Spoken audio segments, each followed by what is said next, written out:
मैं जो बोलूं तो इल्ज़ाम है बगावत का। लोगो डाउन कर लो यार। ठीक है। मैं जो बोलूं तो इल्ज़ाम है बगावत का, मैं चुप जो रहूं तो बड़ी बेबसी सी होती है। हम तो फिर भी इंसान हैं। प्रशासन से, सरकार से कुछ मांगना चाहेंगे तो गुजारिश कर लेंगे। प्रशासन से कुछ मांगना चाहेंगे तो गुजारिश कर लेंगे। अगर सरकार फिर भी नहीं मानेगी तो अपने हक के लिए सिस्टम से लड़ लेंगे, भिड़ जाएंगे। लेकिन उस बेजुबान गौ माता की बदकिस्मती का क्या, जिस गौ माता को इस देश में माँ का नाम तो मिला लेकिन दर्जा कभी हासिल ना हो पाया। लाखों करोड़ों लोगों की भावनाएं जिस गौ माता के साथ इस देश में जुड़ी हैं, उसी देश में गौ माता की निर्मम हत्या कर दी जाती है। तकरीबन काफ़ी घरों में सुबह नाश्ते से पहले एक रोटी गौ माता के नाम की निकाली जाती है, लेकिन उसी देश में गौ माता की तस्करी की जाती है।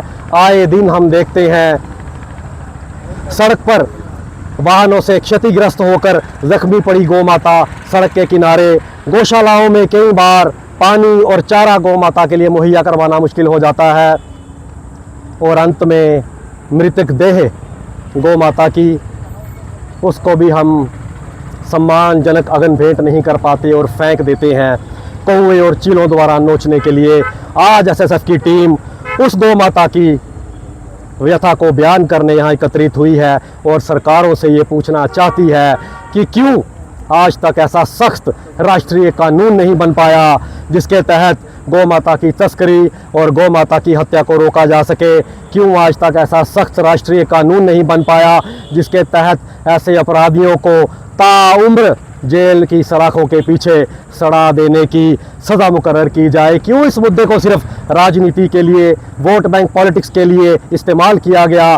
क्यों इस मुद्दे को, क्यों इस क्यों का जवाब लेने आज एसएसएफ की टीम यहाँ पहुँची है और सरकारों से ये गुजारिश करती है कि जल्द से जल्द सख्त राष्ट्रीय कानून बनाया जाए जिसके तहत ऐसी सज़ा मुकर्रर हो कि कोई अपराधी अगर गौ तस्करी और गौ माता की हत्या करना का सोचे भी तो उसकी रूह तक कांप जाए। हम भली भांत जानते हैं कि constitution of India article 48 DPSP directive principles of state policy के तहत ये एक स्टेट सब्जेक्ट का मुद्दा है, लेकिन हमारे देश में इतिहास गवाह है कि बहुत से कानून ऐसे बनाए गए जो कि स्टेट सब्जेक्ट थे, स्टेट लेजिस्लेटिव असेंबली के अधीन थे, लेकिन लोकसभा में उनका बिल लाया गया, बिल पास करवा के राज्यसभा से पास करवा के उसको कानून बनाया गया। इस वक्त सरकार भी बहुत संवेदनशील अपने आप को दिखाती है और है भी सरकार मजबूत। हमें पूरी उम्मीद है कि ये सरकार जल्द से जल्द एक ऐसा राष्ट्रीय कानून पारित करेगी, कानून बनाएगी जिससे गौ माता की हत्या, गौ तस्करी पर पूर्ण रूप से प्रतिबंध लगाया जाएगा। गंभीर पिनल कोड में भी इसका प्रावधान था, एक सख्त कानून था। थोड़ा सा उसके पीछे जाएं तो महाराजा रणजीत सिंह के सिख एम्पायर में भी पूर्ण रूप से गौ हत्या पर प्रतिबंध था।